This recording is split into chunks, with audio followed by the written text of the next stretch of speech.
Welcome to Kitchen Conversation with Lisa and Sterling, and today is World Food Safety Day 2021, and we're celebrating all those food safety heroes who are out there working so hard during this terrible pandemic. Lisa, is there a particular sector you want to give a shout out to? Well, I think hospitality, they've obviously had a really, really tough time because they've been closed an awful lot. But the people who are sort of risk managers or EHPs or food safety professionals who are working with the larger corporations are making such a lot of effort to get things right. And they're really fighting against the difficulties to make sure that the customers are safe. And I bump into people all the time who are sort of working tirelessly, really, to do the right thing. And sometimes they have to persuade their bosses to put their hands in their pocket and get the money out for safety measures. And so, yeah, I'd like to shout out to the hospitality industry. What about you? Well, I'd like to shout out to the regulators because they've done such a good job in advising and coaching people through this terrible period, how hospitality closed down, how they opened up. I think they've been great heroes to us. And so I'd like to give a shout out to all those environmental health practitioners and technical officers who are out there in local authorities on the ground, out there trying to help people with food safety. And at the same time, obviously, they've got their public health hats on and trying to prevent the spread of COVID-19. Yeah. So they're two big groups. So Lisa, what's your issue? We are going to pick one issue on Food Safety Day, and there's so many.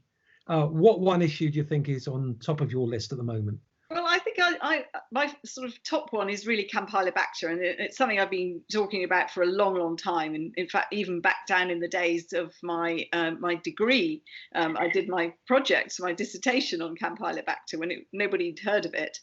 And it's still a sort of forgotten, silent killer, and a lot of people never heard of it. They can't spell it, they can't say it, and they don't know where it comes from. But it's still a real problem. There are thousands, hundreds of thousands of cases every year, and it's totally preventable. So I think Campylobacter is something that we still need to work really hard to try to reduce the incidence. That is one of your bête noirs. I think as long as I've known you, you've always had that at the centre of your heart in that battle to get rid of Campy. Exactly. What about you?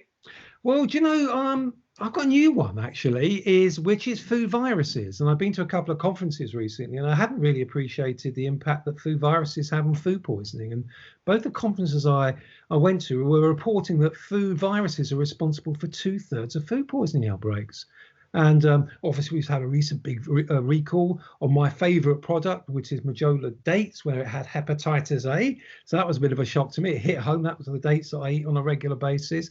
And so viruses is the one that I'm concentrating on, and I'm looking forward to the IFST food safety presentation on it to learn a bit more.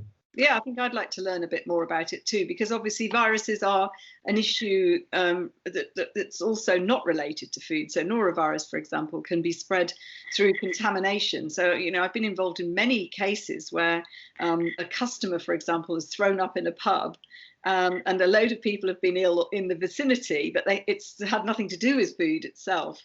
So these viruses, as we know, are really quite troublesome, and we need to know more about them and implement measures to reduce the incidence. And of course, one of the biggest measures you can do is your favourite as well, is about washing your hands properly. We're going to get round to that at one stage, aren't we? Well, people now believe it's even more important, and maybe there's going to be a legacy out of this COVID terrible situation, that people value washing their hands, and hopefully the habits they built into washing their hands more regularly at the right time might carry on into the future. Maybe we'll see less infectious disease being spread. Maybe we'll see fewer viral food poisoning cases if we can improve personal hygiene. Well, I'm passionate, as you know, about hand washing and personal hygiene, and certainly on food, such as berries, for example. Getting norovirus and other viruses on those foods is a real problem, and it stems back to personal hygiene, of course, because these viruses have come from people. They're not zoonoses. In those situations, so it's right down to hygiene of the people who are involved in handling the food. And of course, with things like frozen berries, it's quite difficult, unless you cook them, to remove the virus at a later stage. Well, that's a whole new podcast. I think we can talk about that. Hand washing. I think we could do that for about a week, I think. I think we do it very regularly. Everyone must be very bored with that. But I'm never bored with hand washing. End by just giving a shout out to all those food professionals, as it is Food Safety Day, World Food Safety Day, and what a marvellous job they do.